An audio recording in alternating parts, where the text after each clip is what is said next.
Thank you very much, Robert Falkowit and Elder Elizabeth Whitney. May I please now call on Elder John Lee to come up and share some words.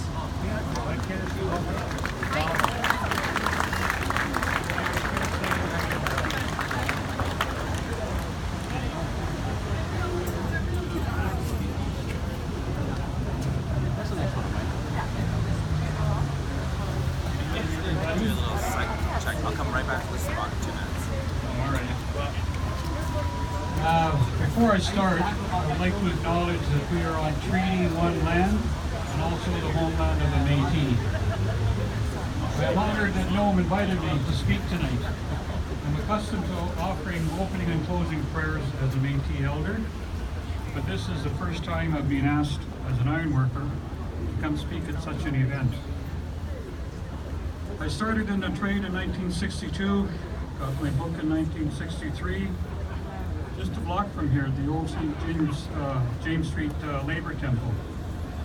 We often wonder if we had our office and meetings there, if we used the same meeting rooms that they did for the General Strike back in 1919.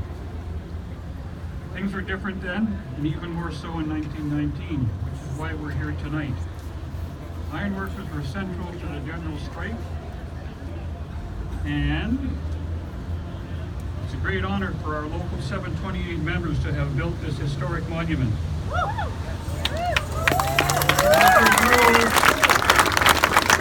monument honors the workers that back then faced dire conditions and racism. Strike breakers referred to the new immigrant workers as undesirable aliens.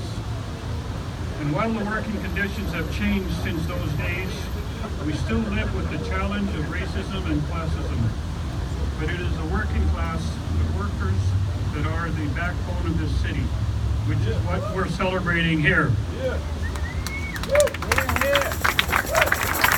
Most of the work we do as structural ironworkers is hidden in plain sight. So this streetcar is very special. I myself work putting up the City Hall just across the street from here, along with the concert hall. We hung and welded all the precast in place on the Richardson building and the Wheat Pool building just down the street from here, plus other buildings in town. I had the great fortune to watch the streetcar being built, and I can say it was not an easy job. Sometimes I snuck in a bit of help and suggestions to our young ironworker apprentice, Tristan.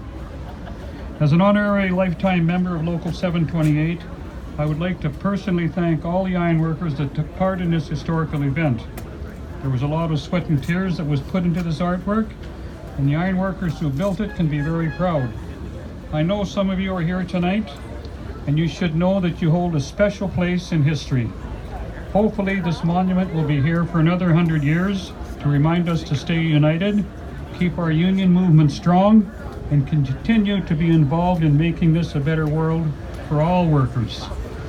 In closing, I would like to thank Noam and Erica for all your help and guidance and allowing me to be involved in this very special event. Thank you so much. Ironworkers rule!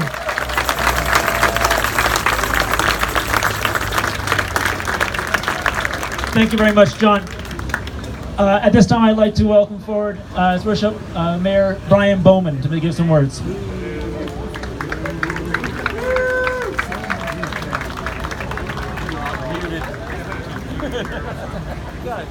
The rain stopped.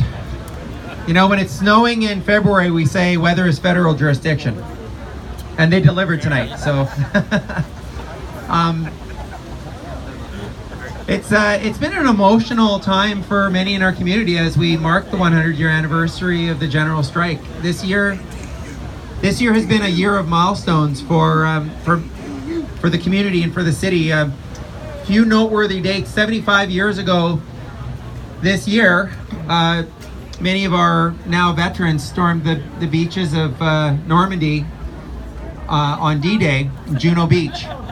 I just returned back, and there was a very emotional experience talking with many of our vets. 100 years ago this month, water began flowing into McPhillips Reservoir from Shoal Lake. And I know our deputy mayor who's here, Marcus Chambers, was at Shoal Lake along with many of our colleagues who I know care passionately about our friends and partners at Shoal Lake, First Nation 40. 100 years ago today. And I want to acknowledge, I want to begin as well by acknowledging we are on Treaty 1 land, the traditional homeland of the Métis, and our water comes from Shoal Lake. Of course, 100 years ago, the reason we're here today is to commemorate 100 years ago today. Think about how much has changed in the last 100 years in our city of Winnipeg.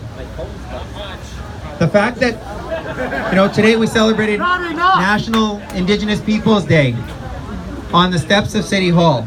That would have never happened 100 years ago, let alone have a Métis mayor who couldn't even vote back then for the mayor. And when we take a look at the conditions that led to the general strike, how much has changed. And the work continues, of course. When I was growing up, my dad was a machinist at Molson Breweries. He worked there for 23 years. And we thought about his safety each and every day, but I can tell you, the conditions were a lot better for him and for our family than they were 100 years ago. And so the lessons that we take from the general strike, for me at least, reflecting on it this last year, is to support our paramedics and firefighters. The lessons I think many of us take is, of course, to make sure we're treating each other with dignity and respect, to make sure we're working together as community members and as partners. For me, it's been fascinating. I know for many of us at City Hall, watching this incredible structure get erected. And you'll be pleased to know that you can see it very clearly from the office of the mayor. So not just this mayor, but every mayor going forward will be reminded of the general strike. And I know that's not lost. And I'm number 43. I know number 41 is here, and I want to acknowledge my friend Glenn Murray, who's here as well. And former Councillor Jenny Gerbasi and Councillor Ross Eady, and I hope there are others here. I want to thank our local artists. I know Carol Phillips will speak about that in more detail in a few moments, but I want to thank Winnipeggers who have helped bring this creation to life. And it was really important for my wife Tracy and I that our youngest son Austin is here with us, because Austin will be here today. Maybe he'll be number 45 or 48, who knows? Or he'll play for the NHL, which is his real goal. But we have different ideals. But I do hope that going forward, this will serve as a reminder of our heritage that we all share as Winnipeggers. And I find it kind of interesting that until recently, we haven't really openly commemorated the general strike. It's kind of felt like the elephant in the room. You know what? It was 100 years ago. It's time to move on. It's time to recognize it is part of our history.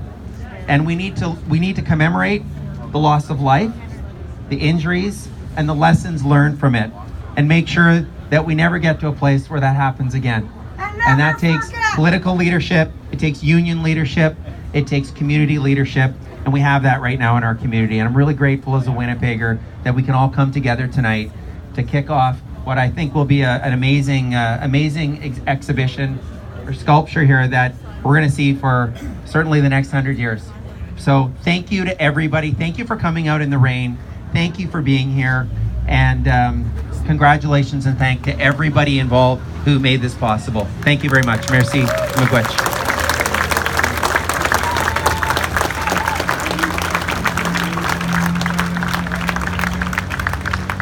Thank you much, Mayor Bowman.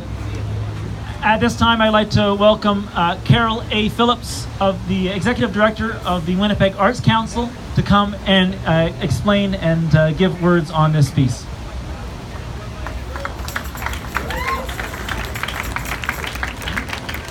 Thank you, Patrick. And thanks to all of you for joining us to celebrate Bloody Saturday by Winnipeg artists Bernie Miller and Noam Gonick. A thought-provoking artwork created through the Winnipeg Arts Council Public Art Program.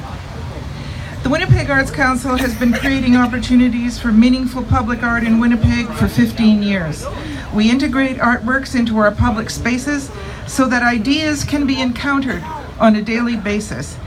with just a couple of examples of the more than 60 public artworks in our collection. Excuse me. Indigenous artists remind us that downtown Winnipeg is on Treaty 1 territory. Perspectives shift while families skate through a rainbow in winter at Kildonan Park Pond. And here, across from City Hall, we recall the people of Winnipeg working together to fight for justice. If you would like to learn more about these and other public artworks in our city, please join us on a free tour. Information is on the website about all the public art tours, and we would love to see you take advantage of that. Creating public artwork is a collaborative process. We are so pleased to create this legacy dedicated to the Winnipeg General Strike. Many people contributed to its success. And please bear with me because I've got an important list here. We would like to thank the Department of Canadian Heritage, the Manitoba Federation of Labor, and Manitoba's unions.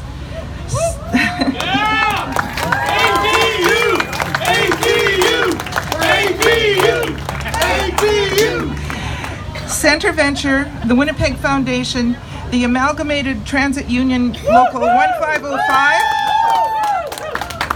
IATSE Local 856, our first donor, and private donors. Thanks to the Flaming Trolleys and the Riel Gentlemen's Choir, who will be singing soon, for helping us celebrate today. And thank you to the Iron Workers, Local 728.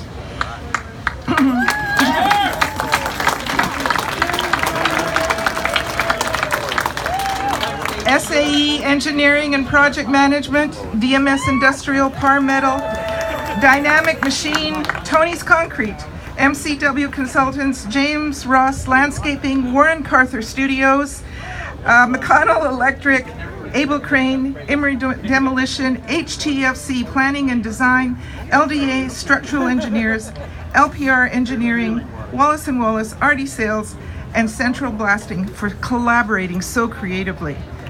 Tamara Ray Brebeck, our Senior Public Art Manager for the Winnipeg Arts Council, has steered this complex project with great patience. Thank you also to Mayor Brian Bowman and all of City Council for their continued support of the public art program. Bernie Miller passed away last year, but today he is here with us and we remember him. And congratulate Noam Gonick for pursuing their shared vision for Bloody Saturday. Thank you very much, everyone.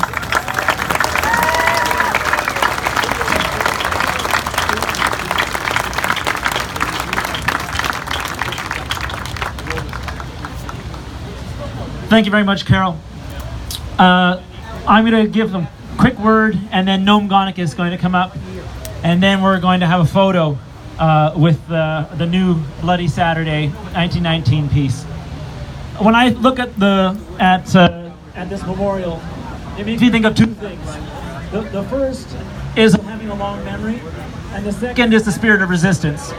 And when I think about having a long memory, Utah Phillips, the wobbly singer and storyteller, talks about having a long memory being the most radical idea in the Americas. And so, as Mayor Bowman talked about, there's lots of forgetting and minimizing and sanitizing the General Strike for a long, long time. And so I'd like us to remember what the Winnipeg General Strike actually was, when 30,000 workers stayed off the job for 6 weeks in an amazing show of solidarity, which was not just in Winnipeg, but which reverberated across the whole country, which I think is really, really important to remember. Also, that possibly more than half of those workers were not members of unions. And so in some ways, the Winnipeg General Strike is a working class revolt. It was not necessarily a strike like we think of a strike today, to have so many people join in. Also, why are we even here on Bloody Saturday with this piece? Is that we need to remember that 3 levels of government and police crushed the strike. I see 2 banners here, or 2 wreaths here for Mike Sokolowski and Steve Sketchamanovich, the 2 workers who lost their lives on Bloody Saturday. And so I want to remember them and honor them. But also thinking back about the fact that the strike leaders were arrested, and that's what caused Bloody Saturday. And then the strike leaders were whisked off to Stony Mountain. And in 1885, Poundmaker and Big Bear had been sent to Stony Mountain Penitentiary for their role in the 1885 Northwest Resistance. And then less than 35 years later, strike leaders were sent to the Stony Mountain. And I think we can look still at who is in Stony Mountain today about how police and the state are still regulating people's lives and who ends up in Stony Mountain. Some things change and some things don't. The other thing I want to talk on a more hopeful note is the spirit of resistance. People talk about Winnipeg being boring, people being apathetic. And I want to say that this memorial is a stinging rebuke to that idea, to those half-truths. That there's a spirit of resistance which has always run through this place, long before 1919 and long after it. So when Cuthbert Grant wrote it simple, the Battle of Seven Oaks, or the Victoire de Grenouillère, that was resistance. And when Louis Riel seized Lower Fort Garry with his list of demands and Métis rights, that was resistance. And just a couple blocks away from here, in 1934, when the Nationalist Party of Canada was marching, anti-fascists fought them and routed them in the streets. Feminists occupied the Attorney General's office here in Manitoba in order to fight for the access to safe, accessible abortions. And the first Pride March that happened in 1987, where members of the community, of the queer community, were so afraid some people wore paper bags on their heads. That was courageous resistance. And on and on and on, there have been so many movements of people who refuse to knuckle down and who refuse to live, who've had a vision of how to be in this place. Who've had a vision of how to be in this place.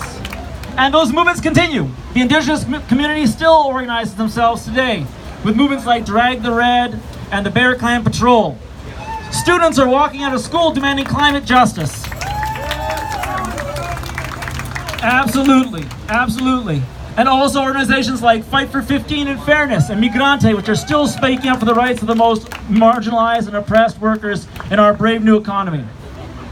So the spirit of resistance lives on today, and I want us to, when we look at this memorial, to have that spirit of resistance infused in what we do, and all of those movements that are important to us in this community. There will continue to be police and politicians and bosses who would prefer if we were complacent and obedient and predictable. But we also have a history of being unruly. And let's remember that history and act on it. Thank you.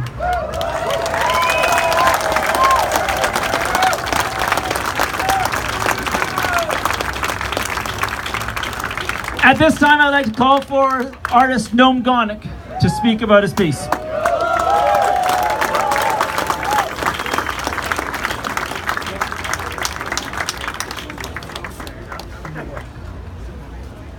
Thank you, Pat. You know, it's so great to have somebody like Pat be our MC tonight. Wow, what a difference an MC like that makes. You don't get an MC like that every day.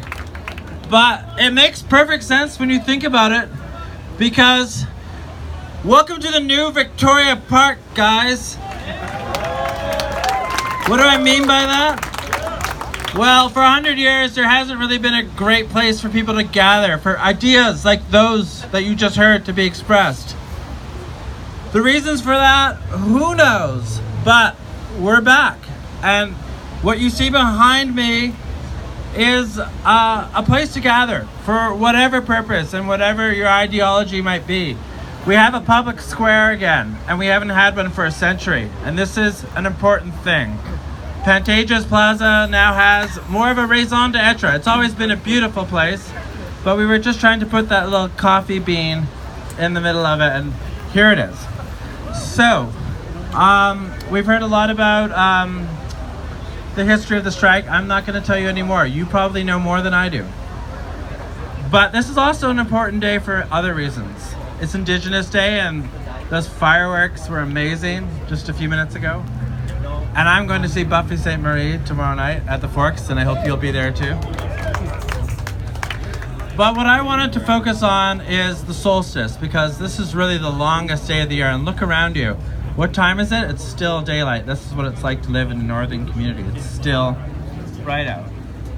But the piece behind me is really also about light. That's the third medium. It's steel, glass, and light. So we had to wait until it got a little bit dark on the longest day of the year before we could really inaugurate it. So I want to thank you for coming out and being here with us at the dark hour on the longest day of the year. And what can we do on the solstice that's interesting? Well, I was trying to commune with my artist partner on this, Bernie Miller, who is no longer with us, sadly. But in talking to Jane, his partner, I found out that part of Bernie's heritage that he's Danish. And does anybody know what Danish people do on the solstice? It's kind of weird, and I know I'm going on, but I'm almost ready. It's called the burning of the hexes, and let me just quickly tell you what that is. On the longest day of the year, because it's all about light and darkness, and right now we're at the halfway point, and the days are going to start getting shorter again. So we have to increase the light as the sun is going down, and it's going down right about now, even through the rain. I know this is the time. So how do we increase the light? Well, we illuminate. And how do we do that? Well, art is a really great form of illumination. And because light is such an important medium to this piece, what I meant by light is that I want this piece to shine a light on all the issues that Pat brought up, on injustice, for the next 100 years, on social inequality, economic disparity. I want this streetcar to kind of represent those things that you care about so much. So that is the light, and that's why it's so amazing. This is a day about light. Can you hear me? So with that in mind, I just want to quickly make an administrative announcement. Right over here beside me is John Schledowitz. He's a great photographer. He did the photograph of the piece being installed a few weeks ago. John is going to recreate the famous LB foot photo, the most important photo and the most reproduced photo ever taken in Winnipeg. And what we're hoping to do tonight with all of you is that John, come forward, John can take another picture that would, maybe go around the world. So I know we're on this side of the streetcar, which is the tipped side, but the photo, John, I have to tell you, John, the photo is going to be taken from the other side. All right, sorry. The platform for John is on the other side. So after we light the streetcar, if you want to be a part of the photo, go to the other side where it's tipping towards this theater, put your hands on it, and be part of that recreation. Let's recreate that famous photo 100 years later. So with all that administrative announcement done, I just want to thank the Winnipeg Arts Council for being such supporters of making dreams a reality. It takes teamwork to make a dream work. Thank you to Carol Phillips and her whole fabulous team for making this happen. Thank you to all of our other funders, to the mayor, and also thank you to Heritage Canada and the unions. I see Kevin Rebeck is here. The unions who really underwrote this as well. The list is long. There's a lot of unions that got behind it. Some of my favorites are the iron workers and the amalgamated transit workers union. Yeah, ATU, baby. So couldn't have happened without you. So basically we have two things left to do because it's getting dark out now. We're gonna light the streetcar, and when that's done, then we're gonna go on the other side and take the photo, okay? What? I can do. And then they flip it to it. Oh, okay. We probably wouldn't fare very well. We're now going to do readings from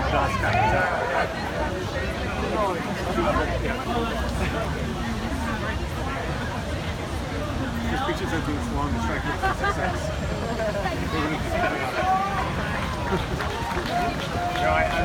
If I can't even put up with the rain, I don't think I'm going to fare as well in the strike. Excuse me. It's barely rain. I know. I just go, I'm just jealous of the window. I have no idea, but it's not even here. Alright, just take them. Put them in line. It's fine.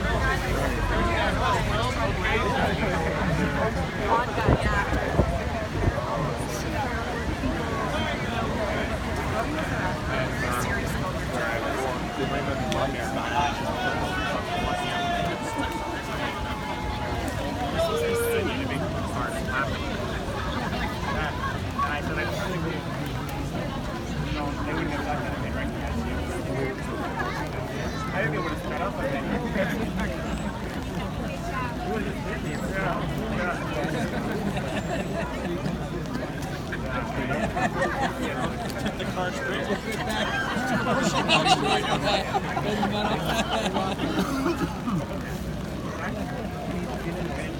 How many times? Entertaining. I know, but you look at the People are getting restless, like we can't hear anything. I know. I mean, Exactly. you know, I think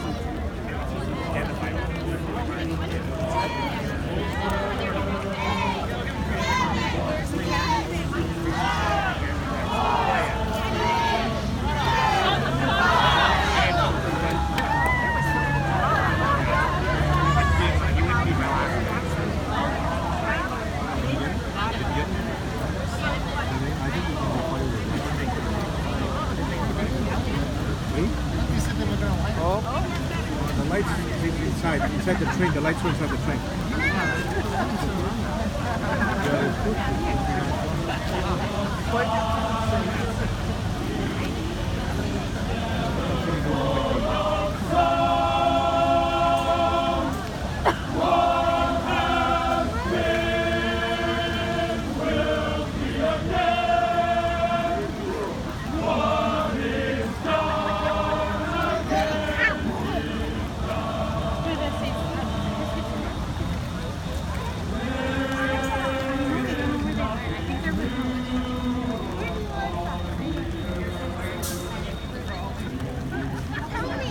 I don't know, sweetie. I think they might be on the other side, but honestly, I don't know.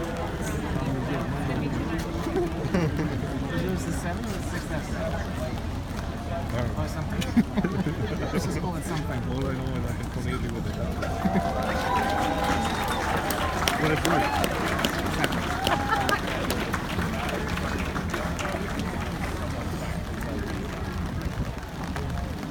What's going on, buddy? How are you for this?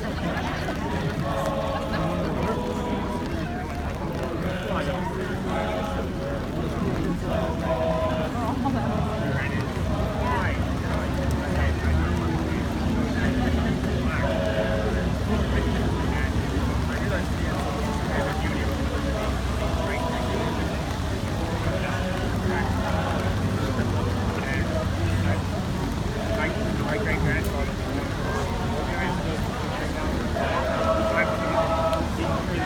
Cancer breakdown, and it's funny.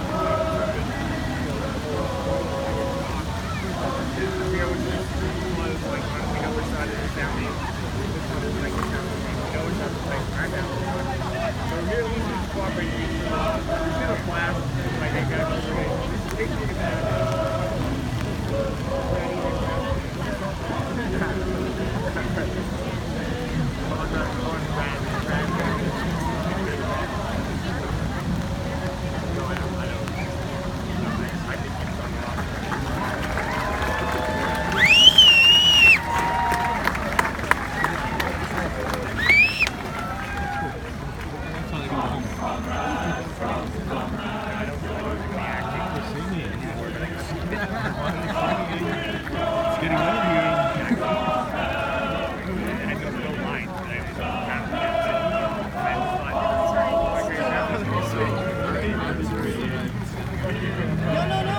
Don't apologize.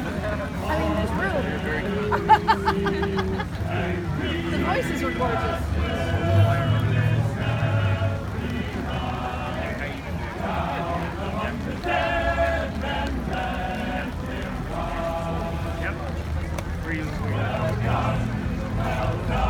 Oh yeah, right.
Well, you know, I just took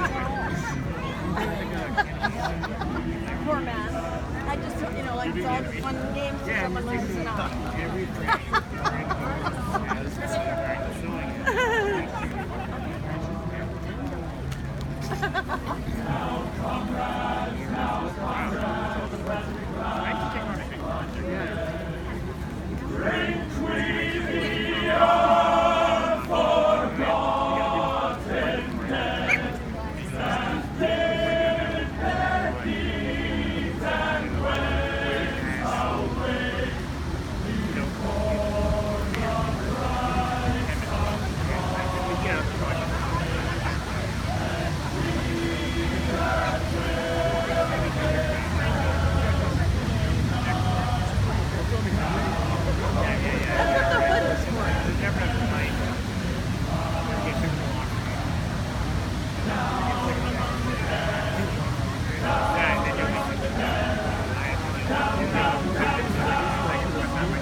Did you catch it? Yes, I did. Yes, I did.